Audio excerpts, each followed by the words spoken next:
आज के अतिथि मित्रों, इस कार्यक्रम में हम समय समय पर आपकी भेंट शहर के प्रतिष्ठित व्यक्तियों से, साहित्यकारों से और जो अपने क्षेत्र में जो एक्सपर्ट्स हैं उनसे करवाते ही रहते हैं। और आज इसी क्रम में आज हमने आमंत्रित किया है शहर के प्रमुख होटल व्यवसायी, साहित्यकार और साहित्य से गहरा जुड़ाव रखने वाले श्री अरुण डंग जी को। अरुण डंग जी किसी परिचय के मोहताज नहीं है। साहित्य से जुड़े लगभग शहर के हर व्यक्ति से आपका परिचय है, हर व्यक्ति आपको जानता है। और आज हमने आपसे आपकी साहित्य यात्रा के बारे में जानकारी करने के लिए आपको आज आमंत्रित किया है आकाशवाणी में। तो डंग साहब, सबसे पहले तो हम आकाशवाणी आगरा के स्टूडियो में आपका स्वागत करते हैं। बहुत बहुत धन्यवाद नीरज जी। तो डंग साहब, चूंकि आपसे बातचीत करना निश्चित रूप से एक साहित्य की यात्रा को एक जीवंतता प्रदान करने वाली बात है, तो हम चाहते हैं कि आप हमारे श्रोताओं को सबसे पहले तो अपने बारे में, अपने परिचय के बारे में कुछ बताएं, जानकारी दें। उसके बाद हम लोग साहित्य यात्रा की बात करेंगे आपकी।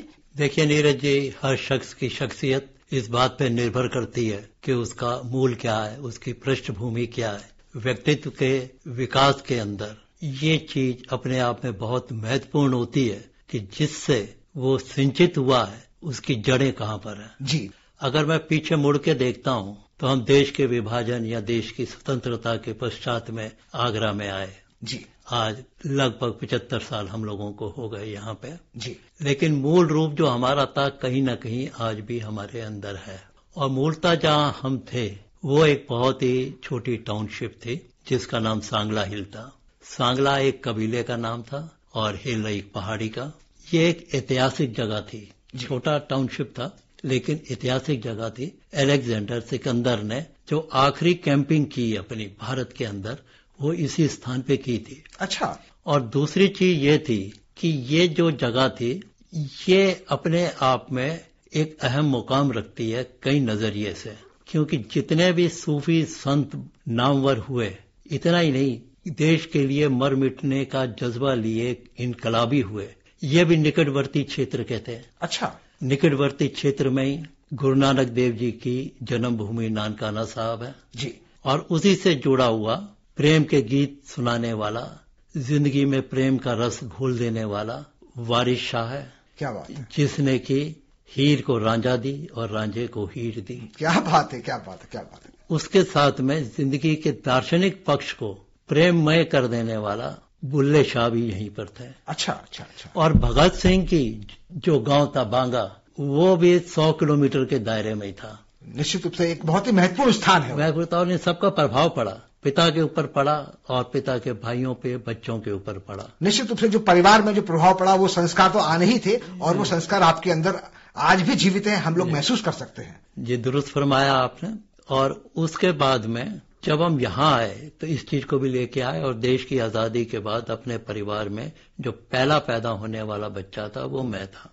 देश ताजा ताजा आजाद हुआ था, लेकिन वो जो चीज छोड़ आए थे उसको हम निरंतर अपनी चर्चाओं परिचर्चाओं में होते रहे। और उसके बाद मुझे बहुत सालों बाद मौका भी मिला अपनी वो भूमि जिसे हम छोड़ आए थे देखने का जी। और मुझे लगा कि इमारतें केवल ईंट गारों की नहीं होती हैं, पलक की जज्बाती भी होती हैं, उनके अंदर दिल भी धड़कते हैं। क्या बात है, क्या बात है। सांसें भी वो लेती हैं। तो मैंने सांसें लेती हुई वो जगहें देखी और वो सब जिसका जिक्र मेरे पूर्वज किया करते थे मुझे वो मिली वहां पे। और अब कई तरह का प्रभाव था। आर्य समाज का भी प्रभाव इसलिए था कि लाहौर से बहुत दूर नहीं था। डीएवी कॉलेज की वहां स्थापनाएं हुई थी। गुरुदत्त और महर्षि दयानंद और विद्यार्थी जो थे थे और परमानंद जी, इन लोगों का बहुत कार्य उस क्षेत्र में रहा। भगत सिंह ने भी डीएवी कॉलेज और उन पे भी इसका प्रभाव था। तो वैदिक संस्कृति का हम पे प्रभाव था, लेकिन गुरु नानक देव जी की जन्म स्थली होने पे हम लोग काफी जुड़ाव रखते थे गुरुद्वारों से भी। आज भी हमारे परिवार में परंपरा है कि नामकरण हमारा गुरुद्वारों में ही होता। क्या बात है, क्या बात है। और दादी हमारी सनातन में थी, तो सनातन के बिना तो कोई कार्य हिंदू परंपरा में नहीं होता। तो वो ये तीनों तरह से हमारे आसपास रहती थी और ये मैंने संजोया भी अपने। निश्चित रूप से जो भी आपने संजोया है और जो आपकी सांस्कृतिक विरासत है जो आपको अपने परिवार से घुट्टी में मिली है, तो आपकी रचनाओं में स्पष्ट रूप से दिखाई भी देती है और आपके उपन्यासों में, आपकी कहानियों में गाहे बगाहे कहीं न कहीं उसके दर्शन हो ही जाते हैं। डंग साहब, ये जो आपका जो आपने बताया, उसके बाद आपका परिवार आगरा आ गया, आगरा में आके अपने होटल व्यवसाय से शुरुआत की आपके परिवार ने, तो होटल व्यवसाय के साथ साथ आपकी ये साहित्यिक अभिरुचि कैसे जागृत हो गई? मेरे बड़े भाई थे, वो मूलतः वो डॉक्टर थे, डॉक्टर महेंद्र ढंग। वो गीत लिखा करते थे और थोड़ा बहुत रचनाएं जो थे पिताश्री भी लिखा करते थे, लेकिन बहुत नहीं। लेकिन मेरे बड़े भाई जो थे, जो मेरे से 10 साल बड़े थे जी, बाद में वो विदेश चले गए। अच्छा। और विदेश के बाद जब वो आए तो बॉम्बे सेटल हुए और वहीं उनका देहांत हो गया। वो गीत लिखते थे और उन गीतों को मैं पढ़ता था, उसका मेरे पे असर होता था। अच्छा। और सही मानों में तो क्योंकि वो प्रेम गीत ज्यादा लिखते थे। अच्छा, और अच्छा। उनकी नसों में मैं समझता हूँ रक्त से ज्यादा गीत ही बहा करते थे। अच्छा। उसको जवान थे वो। जी, जी, जी, अपने स्कूल में या कॉलेज के अंदर जो उनके संपर्क में आती थी, उनके जी, भी एक रूप का वर्णन वो अपने गीतों में करते थे। तो वो मैं थोड़ा पढ़ता रहता था। बाद में धर्मयुग का हाना पराग, मनमोहन जैसी पत्रिकाएं हमारे यहाँ रेगुलर आती थी, बालक आती थी। लेकिन जब धर्मयुग आती थी जी, तो मैं खो जाता था। और मुझे लगता था कि एक ऐसी पत्रिका है जिसमें सही तरह से साहित्यिक पक्ष जो है उजागर होता है जी, उसकी भाषा का, शैली का। तो मन में आया कि मैं इनके संपादक महान कथाकार धर्मवीर भारती से मिलूंगा। अच्छा।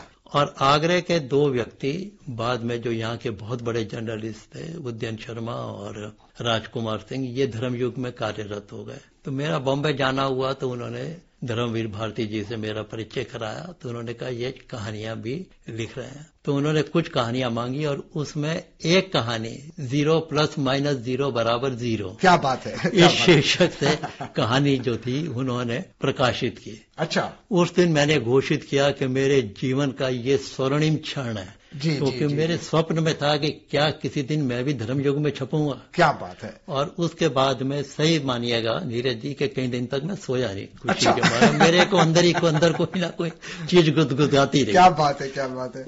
उसके बाद मतलब उस जमाने में धर्मयुग में छपना वास्तव में एक बहुत बड़ी चीज थी। और लोग मेरे पे आते भी रहे। कईयों ने जो बड़े थे मेरे पिताश्री से बात की और मुझे आके आशीर्वाद भी दिया आगे दो। और आगरे के उस समय जो काफी कथाकार थे, राजेंद्र मिलन जी थे, राजेंद्र रघुवंशी जी थे, राम गोपाल सिंह चौहान थे जी, ये लोग भी उस समय आए और उन्होंने अपना आशीष मुझे प्रदान किया। 1-2 तो उनमें आज भी उस स्वरूप को जीवित रखे हुए हैं। तो ये चीज थी जो कि मुझे बढ़ावा देती चली गई। बाद में जब आकाशवाणी आई, वो एक बड़ी अद्भुत सी कहानी है कि अभी आगरा में रेडियो स्टेशन नहीं बना था जी। एक यहाँ पर क्रिकेट मैच हो रहा था, तो उनके जो केंद्र निदेशक थे उन्होंने कहा कि तो कमेंट्री वाला है वो बीच में गैप रखेगा कि कुछ आप भी शब्द बोल दीजिएगा। अच्छा। मैंने शब्द बोले तो कहने लगे आप कविता या कहानी भी लिखते हैं। मैंने कहा, कहने लगा आप आके एक रिकॉर्डिंग कीजिएगा हमारे यहाँ। अच्छा। कायाकल्प नाम से एक कहानी, बिल्कुल शुरुआती दौर था उसको मथुरा रेडियो का भी, क्योंकि ब्रज के अंदर एक केंद्र खुलना था जो पहले आगरा सोचा गया था, बाद में विचार मथुरा में हो गया। तो मथुरा में खुल गया कि वो केंद्र में है ब्रज भाषा के। तो मेरी कहानी हुई। बाद में दिल्ली आकाशवाणी ने भी मुझे कॉल किया था, जैसे मैंने बताया कि उनको भी जब धर्मयुग के अंदर आया तो उन्होंने मुझे कॉल किया। वहाँ रिकॉर्डिंग जो की, मुझे आज भी नाम याद है, श्री महेश्वरी जी थे, बहुत ही उच्च अधिकारी थे वहाँ। उन्होंने कहानी रिकॉर्ड की और वहां से फिर मेरा दूरदर्शन से भी संपर्क हुआ। अच्छा। दूरदर्शन ने मुझे 3 प्रोग्राम उस समय दिए कि आप इसका संपादन कीजिएगा। वो थे जमाना अपना अपना, उजाले की ओर और विकास की ओर। ये कार्यक्रम मैं कई महीनों तक प्रस्तुत करता रहा। अच्छा। इसके बाद में और आकाशवाणी दिल्ली मेरी रिकॉर्डिंग भी करता रहा। और जब आगरा रेडियो स्टेशन बना संभवतः 1988 के आसपास में, तो यहाँ के केंद्र स्टेशन ने जो पहली कविता थी वो सोम ठाकुर जी की रिकॉर्ड की, और जो पहली कहानी थी स्थानांतरण नाम से, अच्छा, वो रिकॉर्ड की और जो आगरा आकाशवाणी ने की। तो इसलिए मेरा एक पारिवारिक सा रिश्ता है। बिल्कुल, और मैं भावुक हो जाता हूँ आकाशवाणी में। आकाशवाणी से आपका जुड़ाव जग जाहिर है और हम इस बात को अप्रिशिएट करते हैं। तो जो आपकी जो कथा यात्रा शुरू हुई उसके बीच में आपने कई सारे उपन्यास भी लिखे। मैं देख रहा था कि आपकी जीवनी में कि लगभग 6 उपन्यास आपके आए हैं। जी जी। तो कथा साहित्य और उपन्यास, इन दोनों में आपको किसमें ज्यादा आनंद आता है? देखिएगा, धीरे धीरे रूपांतर हो जाता। मैं जो आपका आखिरी प्रश्न है किसमें आनंद आता, कभी हम जो थे महाकाव्य लिखते थे, वो परंपरा धीरे धीरे शिथिल हो गई तो उपन्यास आ गए। जी जी। उपन्यास के बाद में कहानियां शुरू हो गई, लोगों के पास वक्त की कमी हो गई। जी जी। और आज वो वक्त जो है सिमट गया कुछ व्हाट्सएप के अंदर कहानियां। या आज मैं समझता हूँ कि 1.5 मिनट का भी अगर आप वीडियो डाल दीजिएगा तो उसे भी फॉरवर्ड कर देते हैं जी जी जी, क्या बात है। लोगों को अब 20 या 30 सेकंड ही चाहिए। जी जी जी जी। तो इस तरह से समेटता चला गया। बहरहाल जब मैं 18-19 साल का था तो सुबह सुबह मैं उठ के लिखता गया और वो समय था उसमें जो था मनोरंजन के नाम पे सिर्फ फिल्में होती थी, सिने जगत, सर्कस भी शने शने खत्म हो रहा था। नाटक परंपरा के अंदर भी अब उतने दर्शक नहीं रहते थे जितना पहले भगत स्वांग जैसी विधाओं के ऊपर भी रहते थे। जी जी जी। अब जो आपका सिमट गया वो सिने जगत की तरफ सिमट गया जी, उसका प्रभाव पड़ता था। और जो पात्रों का भी चुनाव वही करते थे जो उसमें कि किसी न किसी हीरो या हीरोइन के दर्शन होते थे। अच्छा। उसी तरह से वो लिखी कहानी और वो फैलती चली गई क्योंकि उसमें 4 मुख्य किरदार थे, 430 रूहें उसका नाम था और 19वां वर्ष था मेरा। अच्छा। तो जिसमें ये कहानी मैं लिखना चाहता था कि उपन्यास लिखना चाहता था ये मुझे नहीं मालूम है, लेकिन मैं लिखता गया और लेकिन लिख गया और वो मेरी पहली पुस्तक बना। और उसके बाद में कॉलेज के अंदर जब मैं बीएससी के बाद लॉ की तरफ गया तो उस वक्त हॉस्टल में मेरा बहुत जाना था, आगरा कॉलेज में था मैं। अच्छा। तो हॉस्टल के अंदर हॉस्टल वालों की जिंदगी के मैंने नजदीक से देखा और एक मीठी लड़की मेरा दूसरा उपन्यास ऐसे आया तो मैं फिर उपन्यास के रूप में ही लोग मुझे पहचानने लगे और मुझे पहले लिख देते थे। जैसे आपने कई विश्लेषण लगाए आगे, लेकिन जो उस समय कहा जाता था मुझे परिचय कराने में उपन्यासकार अरुण डंग, उपन्यासकार अरुण डंग ऐसे कहा जाता था परिचय में। तो मैं फिर उपन्यास ही लिखने लगा। लेकिन वही मैंने कहा कि तंग होता गया समय और लोगों भी भागम दौड़ में पड़ गए तो मैं कहानियों पे आ गया। मूलतः कहानियां इसलिए लिखने लगा कि आकाशवाणी मुझे चांस बहुत दे रही थी। और डंग साहब, हम देखते हैं कि आप अक्सर तमाम सारे जो साहित्यिक आयोजन होते हैं, बहुत सारे साहित्यिक आयोजनों में आपका जुड़ाव रहता है, बहुत सारे साहित्यिक आयोजन आप खुद करते हैं और लोग जितने भी आयोजन होते हैं आगरा में उसमें से मोस्टली आयोजन आपके यहाँ होते हैं। और विशेष रूप से अगर हम साहित्य यात्रा की बात करें तो गालिब का जो एक कार्यक्रम होता है प्रतिवर्ष आपके माध्यम से, वो बहुत ही शानदार कार्यक्रम होता है। जी, बस मैं गालिब की आपने बात की, ये हर साल हम लोग आयोजित करते हैं और 27 दिसंबर को करते हैं जिस दिन उनके पैदाइशी तारीख थी। जी। आगरा बहुत खुशकिस्मत है और मैं समझता हूं कि इससे बड़ा खुशकिस्मती शायद किसी और शहर के भाग्य में नहीं है, क्योंकि यहाँ एक से एक इमारतें तो हैं, साथ में साहित्य और अदब भी है। जी जी। 200वीं सालगिरह जब मिर्जा गालिब की हो रही थी 1997 में, जी, तब हमने निश्चय किया था कि गालिब के ऊपर कुछ ना कुछ हम हर साल आज के दिन करेंगे और आज हम निरंतर 27 साल हो गए हैं इसको कर रहे हैं और लोग इंतजार करते रहते हैं। निश्चित रूप से। और गालिब के बारे में मैं कहूं तो वो मेरा सहयात्री है। अच्छा। मेरे साथ ही साथ वो चलता है और मैं कई समस्याओं के समाधान के लिए उसकी तरफ देखता हूं। क्या बात है, क्या बात है। उससे पहले मैं समझता हूं उर्दू शायरी जो थी उसकी जद, उसका दायरा बहुत सिमटा हुआ था। हुस्नो इस साकी पैमाना, मैं खाना, बागो गुलशन यहीं तक थी। जी जी जी। लेकिन इन्होंने मानवीय संवेदनाओं को उकेरना शुरू किया। जी। और मिसाइल तसव्वुफ जो 13 बयान गालिब वाली बात है, क्या बात ये गालिब ने ली और उसको इतनी ऊंचाइयां दी कि मैं समझता हूं उस कद के आसपास कोई है नहीं। और बेहद दुख हुआ कि आगरा जैसे शहर में जहां इतना बड़ा शख्सियत पैदा हुई उसके नाम से कोई सड़क या इलाका या ऐसे कोई नहीं है, इदारा ऐसा नहीं है जो कि होना चाहिए। बहरहाल उसका कद इतना बड़ा है कि वो किसी एहतराम का मोहताज भी नहीं है। नहीं, ये बात ठीक है, लेकिन फिर भी अगर कुछ हो तो बेहतर है। लेकिन ये बहुत बड़ी बात है कि आप पिछले 27 वर्षों से गालिब साहब के ऊपर एक लगातार एक भव्य आयोजन हर साल करते हैं। ये निश्चित रूप से ये बहुत बड़ी बात है और ये आयोजन लगातार होता रहे और हम भी ये कामना करते हैं। डॉक्टर साहब, आप चूंकि होटल व्यवसाय से जुड़े हैं तो निश्चित रूप से टूरिज्म इसकी जान है इसकी, तो इसके बारे में आप कुछ कहना चाहेंगे? कुछ देखिए, जब हम आए यहाँ पर तो उस समय आगरा हालांकि पर्यटक शहर है, आज 3-3.5 लाख लोगों को ये रोजगार दे रहा प्रत्यक्ष अप्रत्यक्ष रूप से, और इसकी विभिन्न संस्थाओं में भी काम करने का मुझको अवसर प्राप्त होता रहा तो बड़ा नजदीक से देखा। एक पुरानी पुस्तक मैंने 1937 की देखी, उसमें आगरा के होटल का उल्लेख था और उस उल्लेख में सिर्फ 7 होटल ही आगरा में थे और वो भी लॉजेस टाइप थे। अच्छा अच्छा। उन लॉजेस नुमा होटलों में सिर्फ 1-2 होटल अपना एक स्तर रखते थे। बहरहाल वो भी धीरे धीरे सब बंद हो गए। हम लोग भी उस नजरिए से नहीं आए थे कि बहुत बड़ा होटल या इस टाइप से हम इसे चलाएंगे। उसकी वजह ये थी कि उस समय टूरिज्म जो था, पर्यटन जो था, शैशव काल के अंदर था जी। लोग जो थे तीर्थ यात्रा करने जाते थे, वहां धर्मशालाओं में रुकते थे और शादियों में भी जो मेहमान आते थे वो आसपास के जो पड़ोसी होते थे अपने घर में उनको स्थान देते थे, या हॉस्टल में रुक गए या किसी गेस्ट हाउस एक बने होते थे सरकारी, धर्मशाला में। हाँ, लेकिन ऐसा कोई नहीं था कि जाएंगे उस शहर के अंदर तो वहां पर होटल में रुकेंगे। ज्यादातर लोग उसी शहर में जाते थे जहां उनके रिश्तेदार होते थे। जी जी जी। लेकिन धीरे धीरे समय बदल गया और हमें भी ये था कि रहने का ऐसा आशियाना है नहीं, कैंपिंग करते करते और ऐसे कुछ गुब्बारों में भी बेचने के काम किए, दवाइयों के भी काम किए जो पिताश्री ने और परिवार के लोगों ने।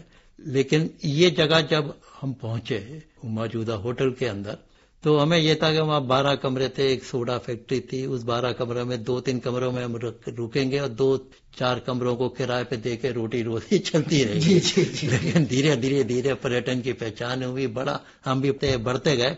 और मुझे खुशी है कि जो सबसे प्राचीनतम होटल आज आगरे का है वो मैं उससे संबंधित हूँ। जी जी, निश्चित रूप से ये आपकी इसके अंदर बाकी उसमें बंद होते रहे, खुलते रहे, लेकिन निरंतर चलने वालों में आज सबसे पहला, जिसकी नींव पुराने जो दस्तावेज हिसाब से 1928 में थी, जिसको सोल्जर होम बनाया था और उसके बाद में ये होटल 1945 में बना और हमने एज ए होटल ही किराए पे लिया। और फिर तो अगर हम टूरिज्म की बात करें तो मोस्टली जो पर्यटक आते हैं वो आगरा में आते हैं ताजमहल के लिए। लेकिन मैं समझता हूं कि आगरा में ताज के अलावा भी बहुत कुछ है, तो उसके लिए क्या कुछ एक्सप्लोर किया जा सकता है या किया गया है? जी बहुत कुछ है, बहुत कुछ है। वही मैं पहले भी आपको जिक्र किया कि इतना बड़ा दौलत, इतना बड़ा खजाना शायद ही किसी और शहर या किसी स्थान के पास है जो आगरा में। जी। आगरा सर्किल जो है आर्कियोलॉजिकल डिपार्टमेंट का, उसमें लगभग 265 इमारतें हेरिटेज प्रॉपर्टीज ये आपके चिन्हित हैं इसके, जिसमें 3 वर्ल्ड हेरिटेज प्रॉपर्टीज हैं आगरा की। और नंबर ऑफ ईयर, एक लंबे काल तक आगरा रहा जिसमें पूरे विश्व में इकलौता शहर था जहां 3 वर्ल्ड हेरिटेज प्रॉपर्टी। हाँ, उसके बाद में रोम, दिल्ली और कुछ और शहरों का भी शुमार हुआ, लेकिन आगरा को ये गौरव हासिल था। उसके बाद साहित्य की जगह और संस्कृति की जगह, ये और अदब की दुनिया, ये भी आगरा को विरासत में मिली। लेकिन एक्सप्लोर नहीं किया गया। आगरा एक डे रिटर्न डेस्टिनेशन बन के रह गया।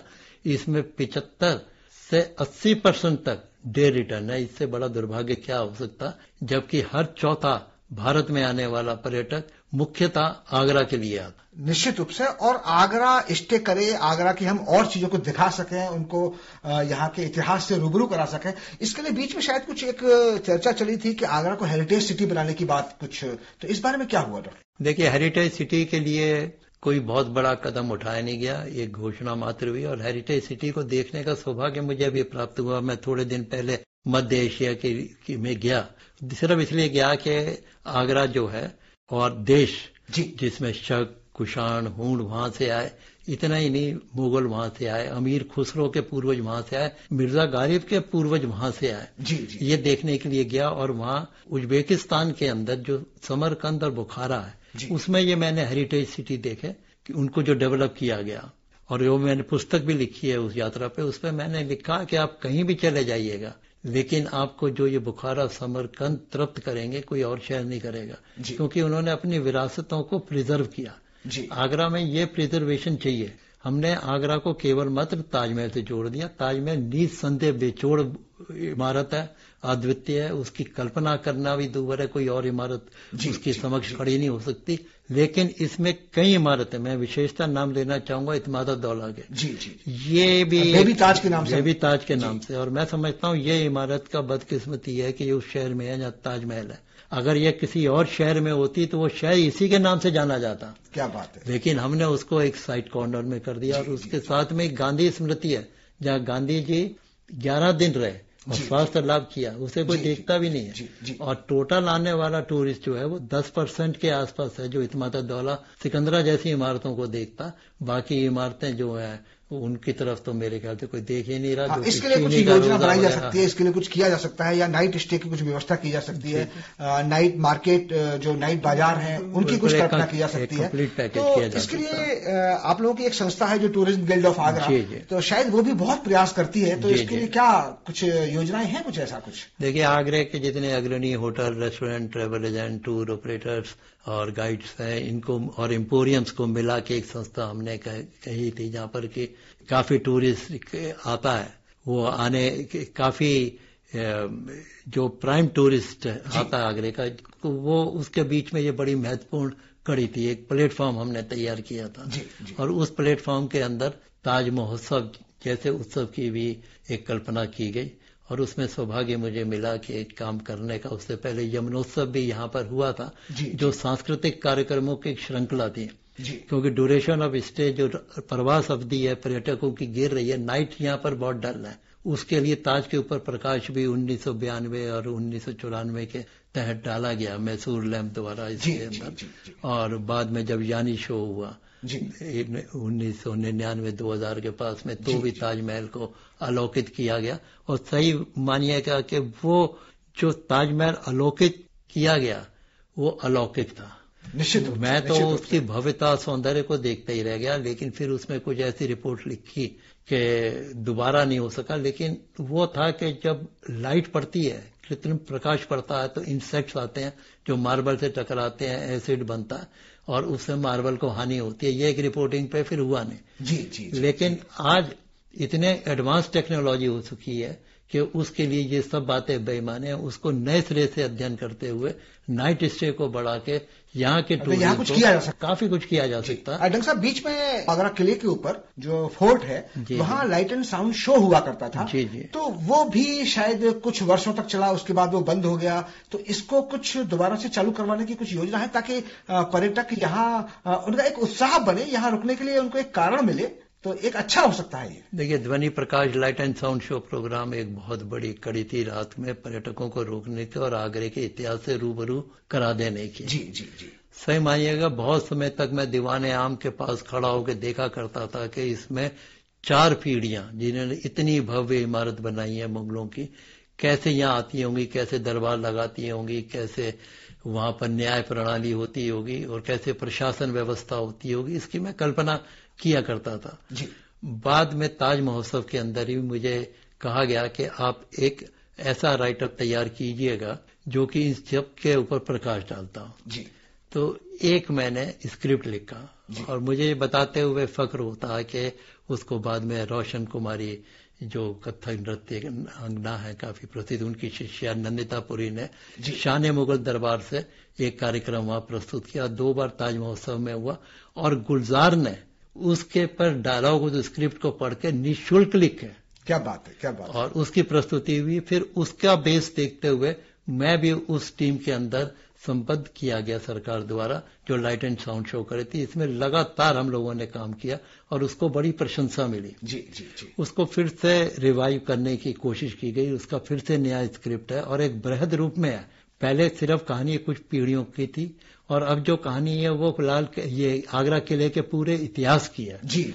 जिसमें गुरु गोविंद सिंह जी और शिवाजी का भी जो कंट्रीब्यूशन और जो वहां पर उनका योगदान रहा, निश्चित रूप से जो आपकी ये जो परिकल्पना है और निश्चित रूप से वो शानदार परिकल्पना ये होगा। और जब भी ये शुरू होगा तो एक अपने आप में एक अनूठा बिल्कुल। और हम उम्मीद करते हैं कि ये शो जल्दी शुरू करें ताकि टूरिज्म यहाँ पर और ज्यादा डेवलप हो सके। डॉक्टर साहब, अभी हम लोग चर्चा कर रहे थे ताज महोत्सव की, तो ताज महोत्सव से बहुत पहले शायद आपके ही प्रयास से यमुनोत्सव शुरू किया गया था और जो बाद में धीरे धीरे करके वो ताज महोत्सव में परिणत हो गया। तो मुझे लगता है कि ताज महोत्सव केवल ताजमहल के ऊपर केंद्रित है। अगर यमुनोत्सव कुछ होता है तो उसमें हम पूरे आगरा शहर को और उसकी इमारतों को शामिल कर सकते हैं। जी, बहुत बढ़िया आपने बात की कि वो सिमट के रह गया, उसका दायरा एक दूसरा हो गया, उस परिकल्पना से अलग है। ये 1986 में उस समय उत्तर प्रदेश पर्यटन के प्रमुख सचिव थे श्री सुरेंद्र मोहन जी। उस वक्त हम लोग कैटरिंग किया करते थे यूपी टूरिज्म के पर्यटक आवास गृह में। तो उन्होंने मेरे से वहां पर रुके हुए थे, बात की, कहने लगे एक बड़ी उजाड़ सी जगह पड़ी हुई है ताजमहल के पूर्वी गेट के पास में, वहां कभी कुछ कर सको तो तो उस समय टूरिस्ट आगरा में घट रहा था, लेकिन जयपुर के अंदर बढ़ रहा था, राजस्थान की तरफ ज्यादा बढ़ रहा था। जी। तो हमने कहा आज क्या है कि जो कुछ है, फोक का मतलब राजस्थान हो गया, गीत का मतलब राजस्थान हो गया, संगीत का मतलब राजस्थान हो गया, बिक रहा है तो पगड़ी भी बिक रही है, रेत भी बिक रही है, हम लोग ताजमहल भी नहीं बेच पा रहे हैं तो, और हवेलियां बिक रही हैं, राजवाड़े बिक रहे हैं, महाराजा शब्द बिक रहा, पैलेस ऑन व्हील बिक रही है। तो हम जो इतना बड़ा ब्रज क्षेत्र का माधुर्य लेके बैठे हुए हैं, जी। जो 84 कोस यानी कि 252 किलोमीटर स्क्वायर किलोमीटर, जिसके अंदर की 20 कुंडों के दर्शन होते हैं, जी हाँ, 24 बागों के दर्शन होते हैं, जी, राधा कृष्ण का प्रेम के दर्शन होते हैं। नहीं, अगर हम टूरिज्म की बात करें, चाहे वो धार्मिक टूरिज्म हो या ऐतिहासिक टूरिज्म हो, किसी भी रूप या प्राकृतिक रूप से हो, चंबल की बात करें, बहुत कुछ है यहाँ पर। सही मानिएगा नीरज जी, जब मैं फिर उस उजाड़ सी जगह देखने गया जिसे शिल्पग्राम कहते हैं, तो वहां पहुंचने का रास्ता भी नहीं था। अच्छा, रास्ते में एक बल्ब भी नहीं था। मैं शाम को वहां जाता था तो उन्होंने कहा था एक अमुक धनराशि अब मुक्त करेंगे, उसमें आप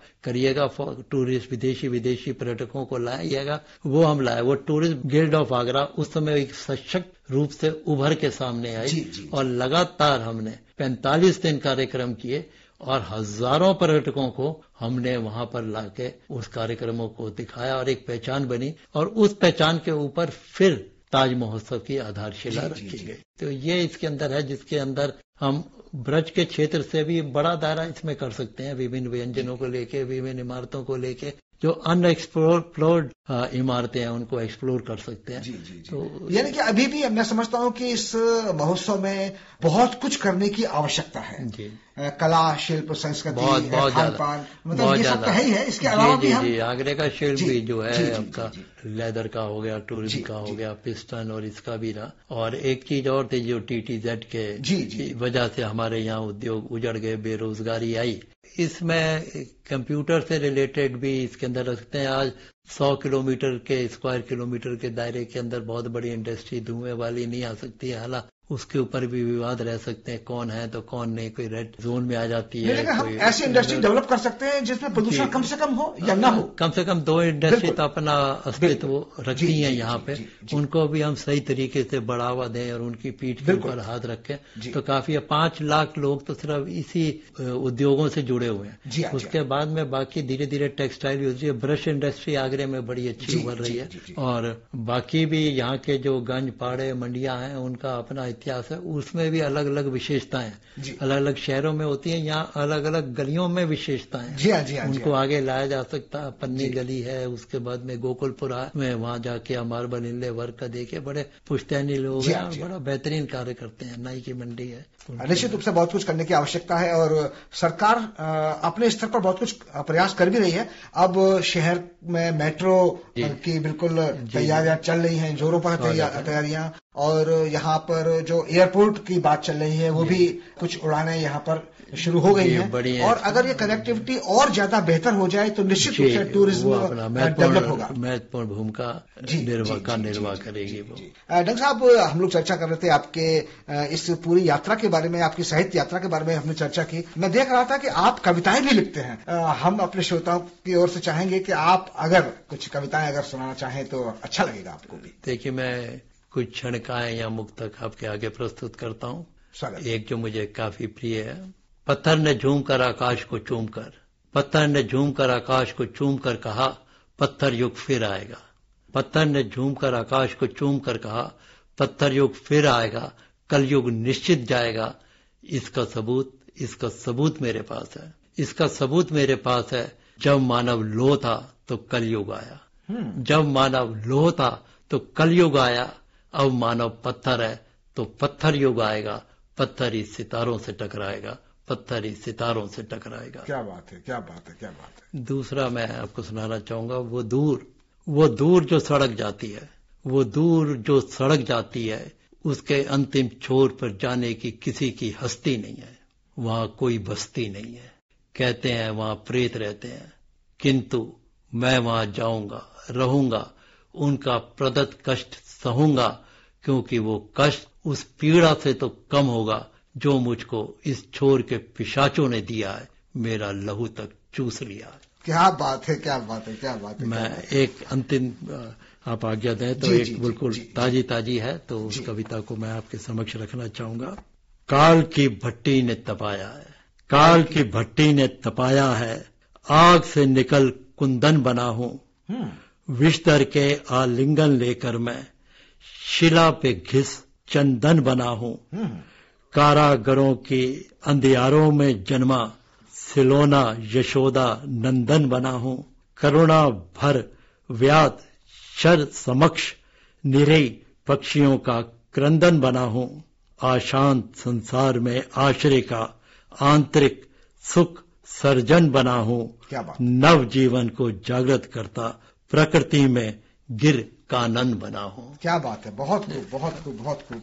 और निश्चित रूप से आपकी ये साहित्य यात्रा, इतिहास को समेटे हुए जो आपका पूरा जीवन परिचय है, वो यूं ही ये कारवां चलता रहे। आप साहित्य के लिए और विशेष रूप से यहाँ के टूरिज्म के लिए अपना योगदान देते रहें, हमेशा स्वस्थ रहें, प्रसन्न रहें। इसी शुभकामना के साथ आकाशवाणी आगरा के स्टूडियो से शुभकामनाओं के लिए बहुत बहुत आभार नीरज जी, बहुत बहुत शुक्रिया।